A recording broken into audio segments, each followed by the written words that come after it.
अस्सलामुअलैकुम, this is Tausif Khan.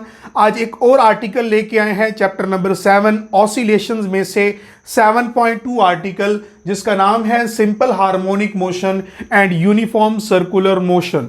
अब सबसे पहले ये समझते हैं कि हम ऑसिलेशन का कॉन्सेप्ट पढ़ क्यों रहे हैं। जितनी भी हम वेव्स की स्टडी करते हैं फर्स्ट ईयर में या सेकेंड ईयर में जाके, वेव्स के कॉन्सेप्ट को समझने के लिए जो बेसिक बिल्डिंग ब्लॉक होता है, जो एक बुनियादी बात ज़रूरी होती है, वो ऑसिलेशंस का कॉन्सेप्ट है।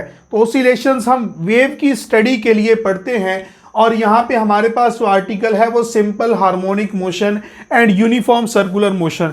सिंपल हार्मोनिक मोशन 7.1 में पढ़ के आए हैं हम कि सिंपल एक मोशन जो बॉडी मीन पोजीशन के आगे पीछे करती है, टू एंड फ्रो मोशन भी उसे कहते हैं या बैक एंड फोर्थ मोशन भी कहते हैं। आज हमने पढ़ना है सिंपल हार्मोनिक मोशन और uniform circular motion. Uniform circular motion chapter number 5, जिसका नाम सर्कुलर मोशन था, या उसको हम रोटेशनल डायनामिक्स भी कहते हैं, जिसमें तमाम की तमाम बॉडीज एक खास एक्सिस के गिर्द घूमती हैं, तो आपके पास वो सर्कुलर मोशन था। लेकिन यहाँ पे दोनों का कंपैरिजन है। अब ऐसा क्यों है? सबसे पहले ये आर्टिकल आया क्यों, इसका मकसद समझते हैं। सिंपल हार्मोनिक मोशन एक टोटली नई मोशन थी। हमने सबसे पहले चैप्टर नंबर 3 में लीनियर मोशंस को देखा, चैप्टर नंबर 5 में रोटेशनल मोशंस को देखा, अब हम चैप्टर नंबर 7 में सिंपल हार्मोनिक मोशन को देख रहे हैं। लीनियर मोशंस के पास भी डीवीए था, displacement, velocity, acceleration. Rotational dynamics से सर्कुलर मोशन चैप्टर नंबर 5 में भी डीवीए था, लेकिन वहां पे एंगुलर वेलोसिटी थी, एंगुलर एक्सेलरेशन था, एंगुलर डिस्प्लेसमेंट है। यहां पे सिंपल हार्मोनिक मोशन एक टोटली नई किस्म की मोशन है। इस मोशन के लिए भी हमें इसके डिस्प्लेसमेंट का फार्मूला चाहिए होगा, वेलोसिटी का और एक्सेलरेशन का। लेकिन वो कैसे आएगा? सबसे पहले सिंपल हार्मोनिक मोशन को कंपेयर करेंगे यूनिफॉर्म सर्कुलर मोशन के साथ। अगर इन दोनों मोशन में कोई बातें सिमिलर हुई, सिमिलैरिटीज मौजूद हुई इसके अंदर, या जैसे फिजिक्स के अंदर जो वर्ड लिखा हुआ है रेप्लिका, रेप्लिका आप जानते हैं जितने भी बड़े बड़े ब्रांड्स होते हैं, जैसे जे डॉट है, अगर उनका कोई स्टाइल कॉपी कर लेता है तो हम उसको रेप्लिका कहते हैं। जैसे कि आपके पास आईफोन के मोबाइल कैमरास का एक स्पेसिफिक स्टाइल होता है जो दूसरे एंड्रॉयड मोबाइल वाले कॉपी कर लेते हैं, तो बेसिकली एंड्रॉयड मोबाइल ने जो स्टाइल कॉपी किया वो रेप्लिका है। बिल्कुल ऐसे सिंपल हार्मोनिक मोशन के बिहेवियर को देखेंगे, यूनिफॉर्म सर्कुलर मोशन की बिहेवियर को देखेंगे। अगर दोनों का बिहेवियर सेम हुआ तो उसकी बुनियाद पे हम तीनों के लिए फार्मूले बना देंगे, वेलोसिटी का, एक्सेलरेशन का, डिस्प्लेसमेंट का, जो किस मोशन के लिए होगी? सिंपल हार्मोनिक मोशन के लिए। तो टाइम जाया किए बगैर आज का आर्टिकल शुरू करते हैं।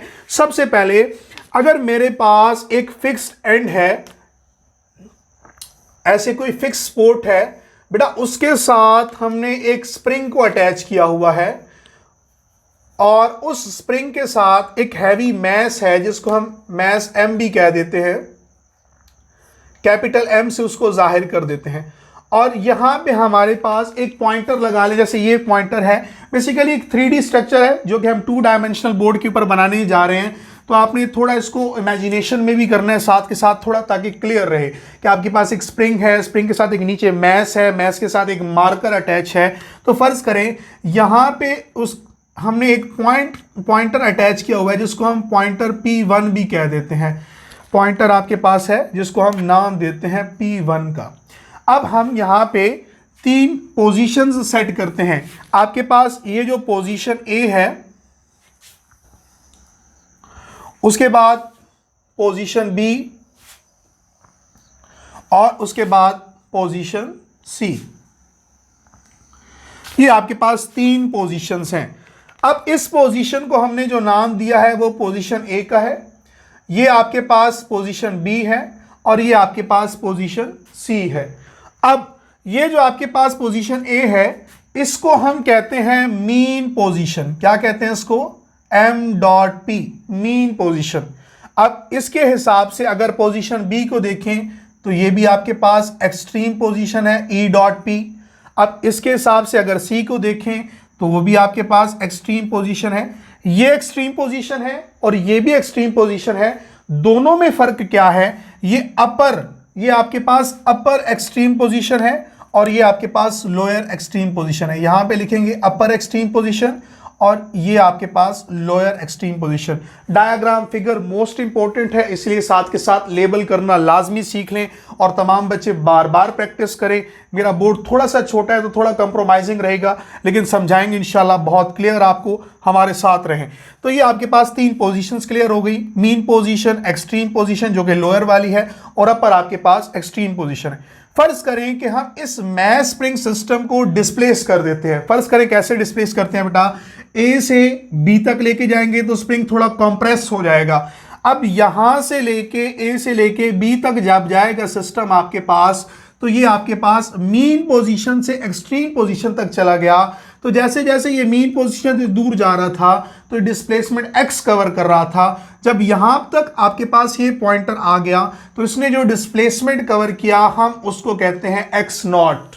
अब एक्स नॉट क्या है बेटा, एक्स नॉट आपके पास एम्पलीट्यूड है।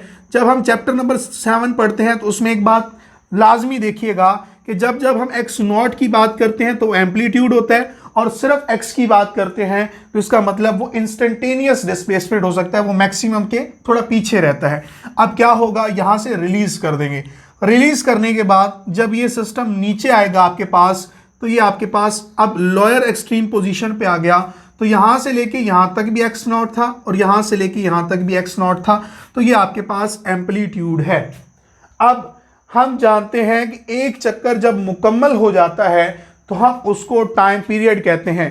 Time required to complete 1 vibration. कैसे बेटा, गौर से देखेंगे दोबारा से कि ए से बी तक गए तो आपके पास ये एक चक्कर हो गया, फिर बी से ए तक आए, फिर ये हो गया, फिर बी अगेन ए से सी तक आएंगे, लोअर एक्सट्रीम की तरफ आएंगे तो वे आपके पास ये हो गया, और अगेन आपके पास सी से ए। तो जहां से बॉडी चली थी वापस दोबारा वहां भी चली गई। जैसे पंजाबी की एक प्रोवर्ब है कि जिथों दी खोती उत्थे आण खलोती। तो जैसे ही जहां से बॉडी चली थी ए से बी, फिर बी से ए, और अगेन ए से सी एंड सी से ए चली गई, तो ये आपके पास एक चक्कर मुकम्मल हो गया। इस चक्कर को मुकम्मल होते हुए जो टाइम रिक्वायर्ड था हम उसको नाम देते हैं टाइम पीरियड का, जिसको हम कैपिटल टी से जाहिर करते हैं। तो ये आपके पास टाइम पीरियड आ गया। अब हम टाइम पीरियड को हाफ भी कर सकते हैं, 1/3 भी देख सकते हैं। अब फर्ज करें कि अगर मैं सिर्फ ए से लेके बी तक का टाइम पीरियड देखूं तो वो आपके पास आएगा T/4।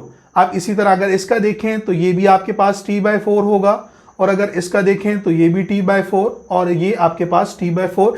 ये जब हम इसको अलग अलग देखेंगे, अगर मैं कहूं कि ए से लेके बी तक और बी से लेके ए तक का टाइम पीरियड बताओ, तो वो आपके पास बेटा हाफ हो जाएगा, जिसको हम T/2 कहते हैं, जिसको हम T/2 कहते हैं।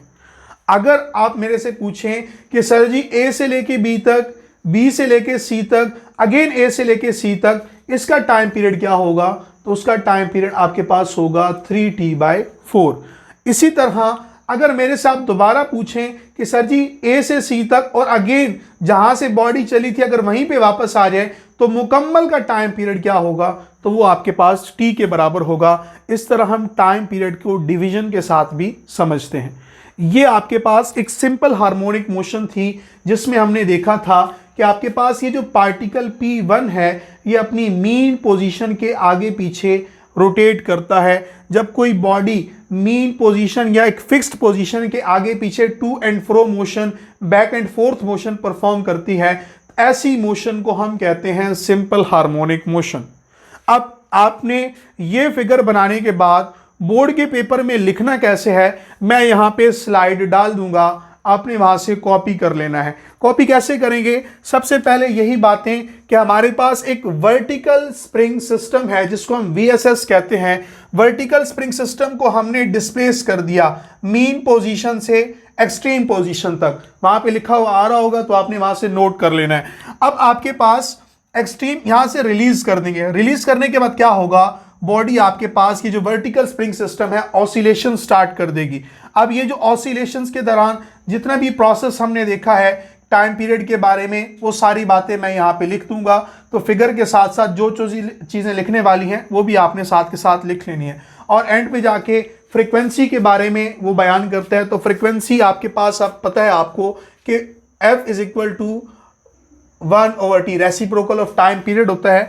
तो ये आपने फिलहाल फिगर बनानी है और फिगर के साथ आपने वो जो एक्सप्लेनेशन लिखनी है ये वाली लिख लीजिएगा साथ में, ठीक है। उसके बाद हम आते हैं इसके दूसरे पॉइंट की तरफ जिसको हम कहते हैं सर्कुलर मोशन।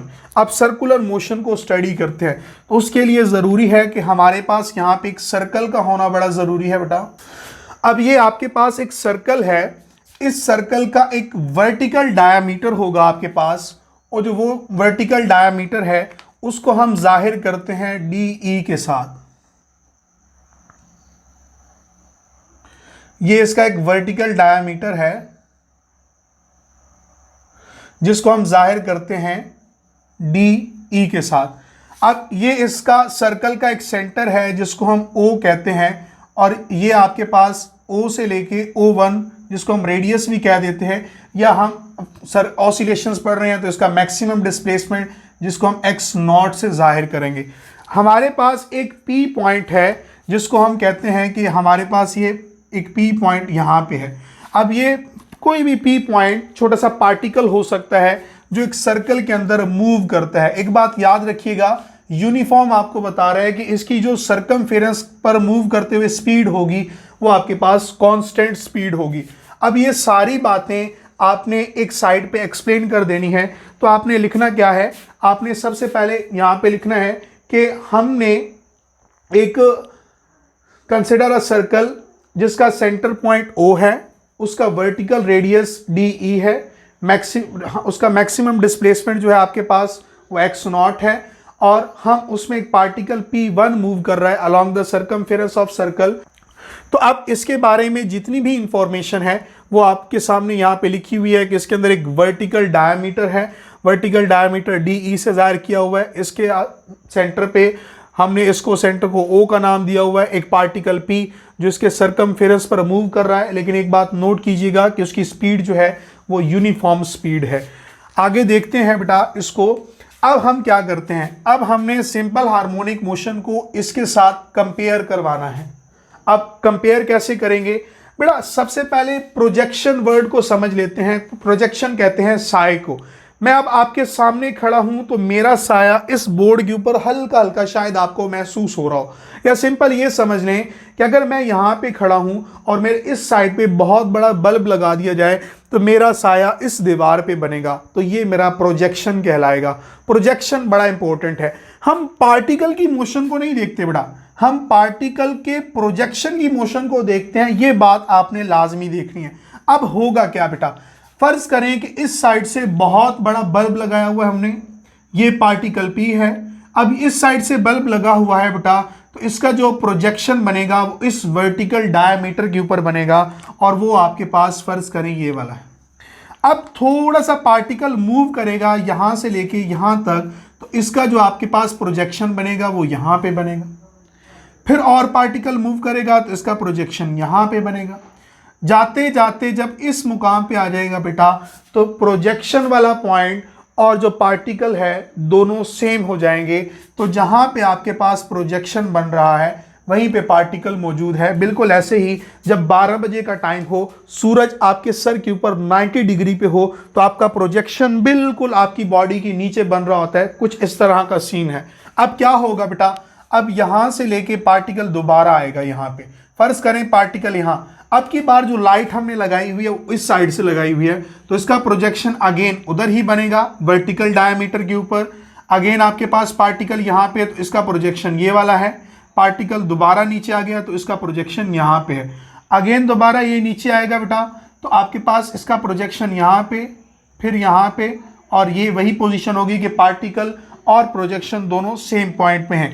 अब अगेन यहाँ से अगर जब मूव करेगा तो आपके पास अब की बार दोबारा लाइट यहाँ से आ रही है, तो इसका प्रोजेक्शन वर्टिकल डायमीटर से, और इसी तरह जब पार्टिकल यहाँ पे मूव करेगा तो जैसे ही लाइट यहाँ से ऑन होगी तो उसका प्रोजेक्शन यहाँ वर्टिकल डायमीटर पे, और ये आपके पास जब पार्टिकल P पॉइंट पे आएगा तो दोबारा से इसका पार्टिकल भी यहाँ पे आ जाए, प्रोजेक्शन भी यहाँ पे आ जाएगा। एक बात नोट करते हैं बेटा, ये जो वर्टिकल डायमीटर है इसका जो लेवल है वो हमारे B और C के बराबर है। ये जो आपके पास लेवल है BC का वो बराबर है लेवल वर्टिकल डायमीटर, जिसको मैं डी कह रहा हूं। एक बात नोट करें। दूसरी बात ये नोट करें बेटा कि हमने ए को बोला इसकी मीन पोजीशन जो कि आपके पास यहाँ पे ओ के बराबर है। अगर हम इसको ओ कंसिडर कर ले और ये वाला पार्टिकल मुसलसल कांस्टेंट स्पीड के साथ गोल गोल मूव कर रहा हो बेटा, तो साथ के साथ ये प्रोजेक्शन ऊपर जाएगा, फिर पार्टिकल नीचे आ रहा है तो प्रोजेक्शन नीचे आएगा, फिर पार्टिकल और नीचे जा रहा है तो प्रोजेक्शन नीचे, पार्टिकल ऊपर। तो ये आपके पास प्रोजेक्शन वाली लाइन, ये जो पॉइंट है ये कभी ऊपर जा रहा है, पार्टिकल के ऊपर जाने के साथ साथ फिर पार्टिकल नीचे आ रहा है तो प्रोजेक्शन नीचे आ रहा है। तो एक मीन पोजीशन के गिर्द back and forth motion perform हो रही है। किसकी? इस पार्टिकल की प्रोजेक्शन को जब हम स्टडी करते हैं। इसका मतलब अगर कोई पार्टिकल एक सर्कल में मूव करते हुए उसका प्रोजेक्शन वर्टिकल डायमीटर पे सिंपल हार्मोनिक मोशन परफॉर्म कर रहा है, तो सिंपल हार्मोनिक मोशन और यूनिफॉर्म सर्कुलर मोशन दोनों के अंदर एक सिमिलैरिटी है कि यूनिफॉर्म सर्कुलर मोशन के अंदर भी प्रोजेक्शन ये ऑसिलेटरी मोशन परफॉर्म कर सकता है और सिंपल हार्मोनिक मोशन में तो वैसे भी करता है। तो ये सिमिलैरिटी थी बेटा यूनिफॉर्म सर्कुलर मोशन और सिंपल हार्मोनिक मोशन, जिसको बुनियाद बना के हम आगे इंस्टेंटेनियस डिस्प्लेसमेंट, इंस्टेंटेनियस वेलोसिटी और इंस्टेंटेनियस एक्सेलरेशन को ड्राइव करते हैं फार्मूलाज को। अब इसको लिखना कैसे है? सबसे पहले आपने फिगर बना के सबसे पहले यहाँ पे जो पहली स्लाइड आएगी वो लिख लीजिएगा। उसके बाद मैंने इस सर्कल को एक्सप्लेन किया है वो लिख लीजिएगा। थर्ड वन, हमने ये जितने प्रोसेस को कंपेयर किया है लास्ट पे जाके वो सारी बातें आपके पास यहाँ पे स्क्रीन पे आ जाएंगी, तो आपने लिख लेना है। आगे अब ये जो आपके पास मोशन है, इस मोशन को ये जितनी भी फिगर है अच्छे से बना लें, स्क्रीनशॉट ले लें पॉज करके। अब इसको मैं मिटाने लगा हूँ। अब मैं सबसे पहले इंस्टेंटेनियस डिस्प्लेसमेंट उसको ड्राइव करने जा रहा हूँ सिंपल हार्मोनिक मोशन के लिए। अब हम इंस्टेंटेनियस डिस्प्लेसमेंट को ड्राइव करते हैं, तो सारे बच्चे इंस्टेंटेनियस डिस्प्लेसमेंट की हेडिंग लगाएंगे।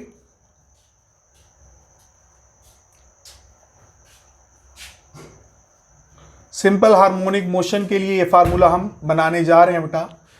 अब ये जो आपके पास इंस्टेंटेनियस डिस्प्लेसमेंट है, इसके अंदर अभी हम जो फिगर सर्कुलर में पढ़ के आए हैं उसको दोबारा कंसिडर कर लेते हैं, क्योंकि हम जानते हैं कि यूनिफॉर्म सर्कुलर मोशन और सिंपल हार्मोनिक मोशन दोनों एक दूसरे की रेप्लिका हैं, दोनों में कुछ ना कुछ सिमिलैरिटी है एसएचएम को लेके। तो आपके पास एक सर्कल है इस तरह का, उस सर्कल का एक सेंटर पॉइंट है और सेंटर पॉइंट को हमने नाम दिया हुआ है ओ का। ये आपके पास एक वर्टिकल डायमीटर है जिसको हम डी से जाहिर करते हैं। सेम वही फिगर दोबारा बनानी है और ये आपके पास इसका जो सेंटर पॉइंट है उसको हमने ओ का नाम दिया हुआ है। अब यहाँ से लेके यहाँ तक का रेडियस जिसको हमने O1 का नाम दिया हुआ है। अब यहाँ पे पार्टिकल P है जो मूव करेगा इस सर्कमफेरेंस ऑफ द सर्कल के ऊपर। फर्ज करें कि कुछ टाइम t गुजरा है हमारे पास। t टाइम गुजरने के बाद ये पार्टिकल P जो है ये सर्कमफेरेंस ऑफ सर्कल पर मूव करता करता यहाँ पे आ गया है P। अब क्या होगा, इसका जो प्रोजेक्शन बनेगा वो इस वर्टिकल डायमीटर के ऊपर बनेगा। तो फर्ज करें इसका जो प्रोजेक्शन बना है वो आपके पास इस पॉइंट पे बना है, हम उसको n से जाहिर करते हैं और P से लेके इसको एक डॉटेड लाइन से शो कर देते हैं। अब जैसे ही कुछ टाइम गुजरने के बाद ये particle P circumference of circle पर मूव करता हुआ यहाँ से यहाँ तक आया, तो इस दौरान इसने सर्कल के सेंटर पे एक एंगल बनाया जिसको हम एंगल थीटा कहते हैं। अब यहाँ पे अगर एंगल थीटा है तो इसके कोरेस्पॉन्डिंग साइड पे भी एंगल थीटा ही बनेगा। ये बात हम लिख देंगे यहाँ पे।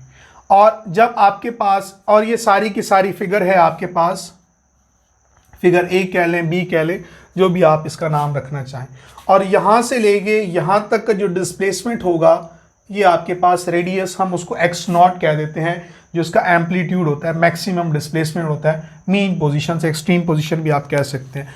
चलें जी, अब आपके पास अगर लिखना कैसे इसको, क्या आपने कहना है कि when t is equal to 0 initially,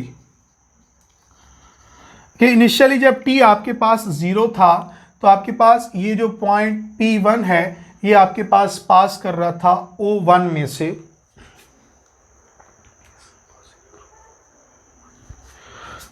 point P1, point P is passing through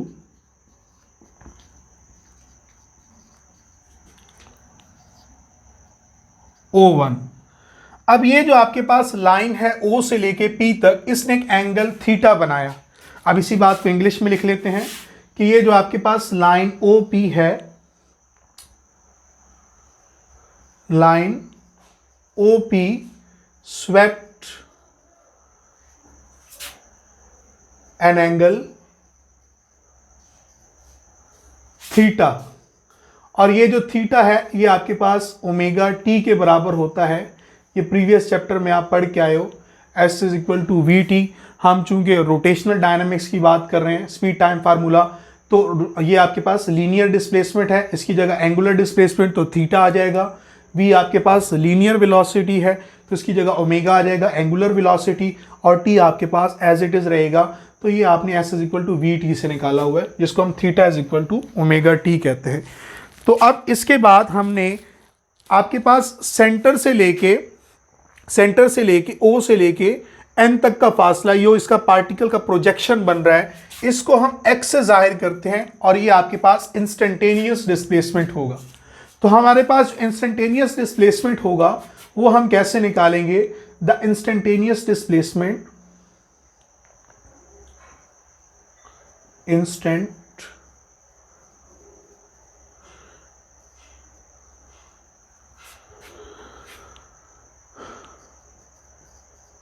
instantaneous displacement को हमने x से जाहिर किया हुआ है। The instantaneous displacement of projection n is given by. अब ये कैसे आएगा? अब आपके पास यहां पे एक ट्राइंगल बनती है जिसको हम O, N और P कह देते हैं। तो इसका मतलब हमारे पास एक ट्राइंगल है, कंसिडर आ ट्राइंगल O, N और P। अब ये जो ट्राइंगल आपके पास बन रही है, हम अपनी आसानी के लिए for the sake of convenience इसको इस फिगर में से निकाल के यहां पे साइड पे बना देते हैं, ON P। अब यहां पे देखें आपके पास जो एंगल बन रहा है, यहां पे बन रहा है 90 डिग्री का, तो यहां पे भी 90 डिग्री का है। बेसिकली एक राइट एंगल ट्राइंगल ही बनेगी आपके पास। O से लेके N तक का फासला उसको हमने x कहा है, O से लेके P तक का फासला हमने उसको x0 कहा है। तो ये आपके पास परपेंडिकुलर होती है, ये हाइपोटेन्यूस होती है। तो ऐसा कौन सा ट्रिग्नोमेट्रिक फंक्शन है जो इन दो साइड्स को डील करता है? तो हमारे पास बेटा साइन थीटा होता है। अब साइन थीटा क्यों है? ये जो हमारे पास वेव बनती है in the form of sine wave बनती है, साइनोसोडल फॉर्म बनती है। लेक्चर के एंड में इस बात को मैं एक्सप्लेन भी कर देता हूं। तो ये आपके पास साइन थीटा वो फंक्शन है जो दोनों साइडों को सम पीपल हैव।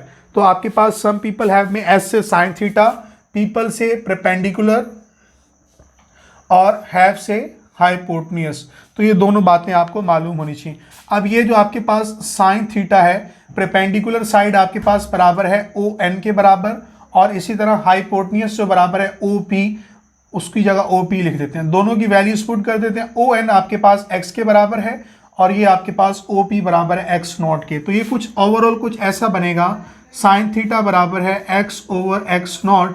और यहाँ से अगर मैं इंस्टेंटेनियस डिस्प्लेसमेंट निकालना चाहूँ, क्योंकि हम वही निकाल रहे हैं instantaneous displacement, x of projection n is given by.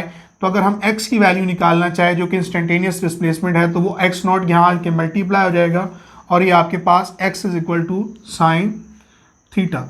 अब ये जो आपके पास x0 है बेटा, ये आपके पास कांस्टेंट रहेगा थ्रू आउट द मोशन। सही है, क्योंकि हम जानते हैं कि सेंटर से लेके किसी भी पॉइंट तक का फासला जिसको हम रेडियस कहते हैं, हमने रेडियस को यहाँ पे एम्पलीट्यूड बोल रखा है, और वो किसी भी पॉइंट तक ले लें आपके पास एक जैसा रहेगा, तो वो कांस्टेंट रहेगा।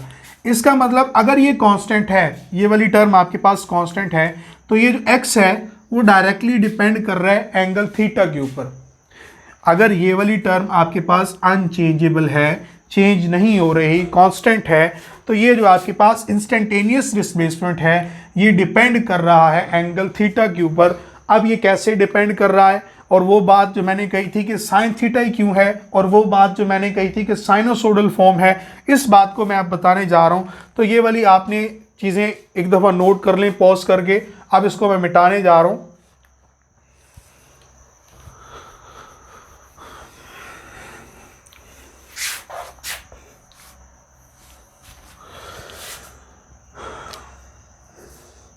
तो ये आपके पास x is equal to X naught sine theta.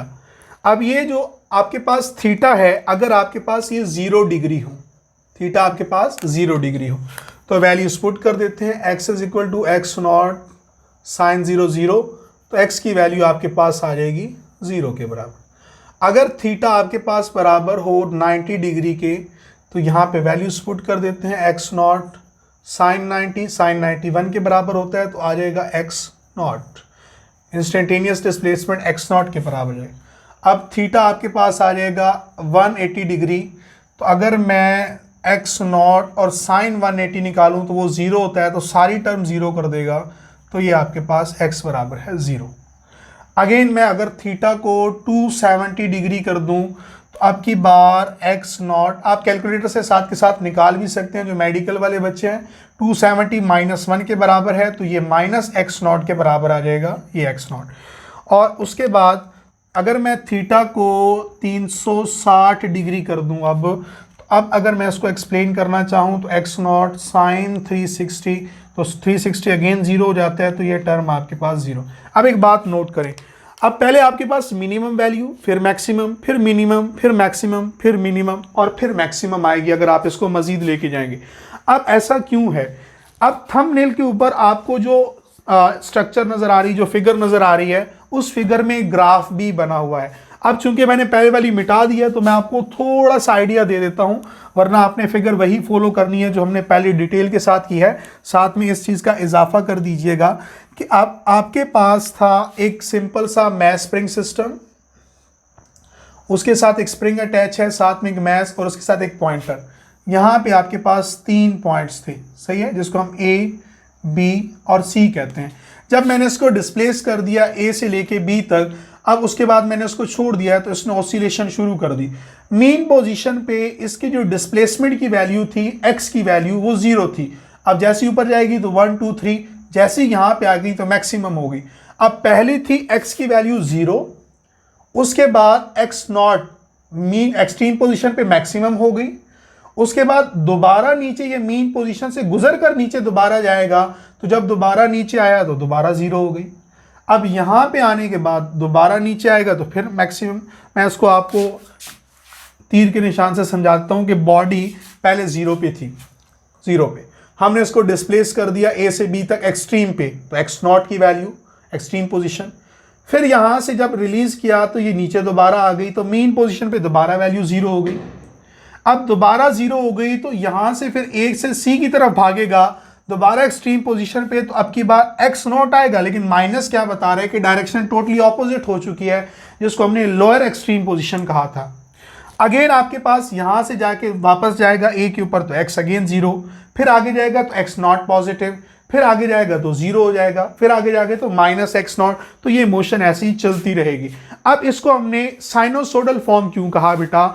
जब हम इसकी मोशन को 3D में देखेंगे तो वो एक ग्राफ सा बनेगा, और वो जो ग्राफ बनेगा वो साइनोसोडल फॉर्म में बनेगा, ऐसे करके बनेगा आपके पास।